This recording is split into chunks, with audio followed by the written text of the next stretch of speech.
Bexar County's Veteran Services officer claims she lost her job because of political retaliation. Another sex assault charge is pending against a former San Antonio Ballet dancer. And blustery rain and very cold temperatures are on the way.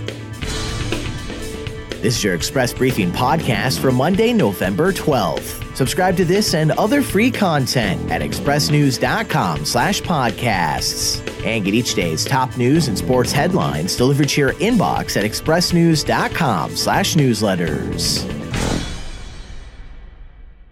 Former Bexar County Veteran Services officer Keita Rodriguez says she was pushed out of her job Friday in retaliation for running against longtime Commissioner Paul Elizondo in the primary election earlier this year. The Commissioner's Court eliminated Rodriguez's job and replaced it with an expanded position with a slightly different name, Military and Veteran Services Officer, and tapped the Deputy Director of the city's Office of Military and Veterans Affairs to start in the new position December 3rd. Commissioner Kevin Wolf says it was clear when the new job was posted in October of 2017 that Rodriguez's role would be absorbed into it, noting that Rodriguez applied and was one of 3 finalists for the position, but she withdrew her name.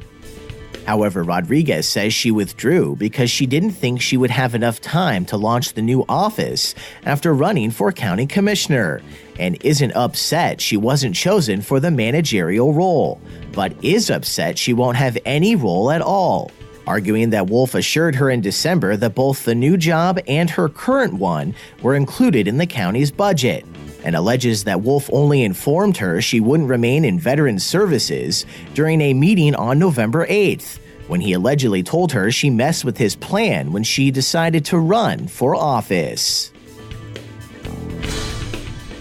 Once again accused of sexual assault, a former dancer and once rising star of Ballet San Antonio remains in jail after recently being found not guilty of a different sexual assault charge. In both cases, 27-year-old Hugo Rodriguez was accused by female dancers in the ballet company. After defense attorneys argued the accuser regretted having consensual sex after the two slept in her bed on March 12, 2017, a Bexar County jury of 7 men and 5 women deliberated for about 2 hours on November 2nd before acquitting Rodriguez of sexual assault. But nearly a year before that acquittal, Rodriguez was indicted in September of 2017 on a second sexual assault charge alleged by a female dancer who says the assault took place in December of 2016. Rodriguez is now in Bexar County Jail with a bail set at $30,000, reportedly unable to afford bail because he doesn't have family members here to support him. Rodriguez's attorney says he's prepared to go to trial, but notes the case is uncertain as the second accuser no longer lives in the United States. Sunday, District Attorney Nico LaHood's office said prosecutors are considering whether or not the office will pursue the charge. And the first freeze of the season is coming this week, ahead of schedule. The National Weather Service reports a cold front is expected to arrive in south-central Texas today, bringing rain, strong wind gusts, and very cold temperatures.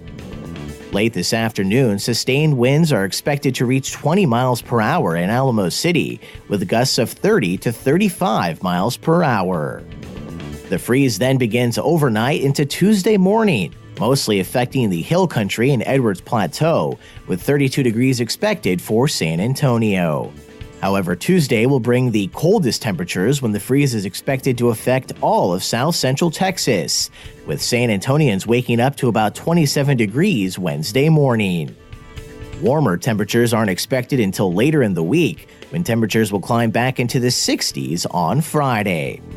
The National Weather Service says this year's first freeze comes 2 weeks earlier than average. And that's your daily San Antonio Express News briefing for Monday, November 12th. Subscribe to this and other free content at expressnews.com/podcasts.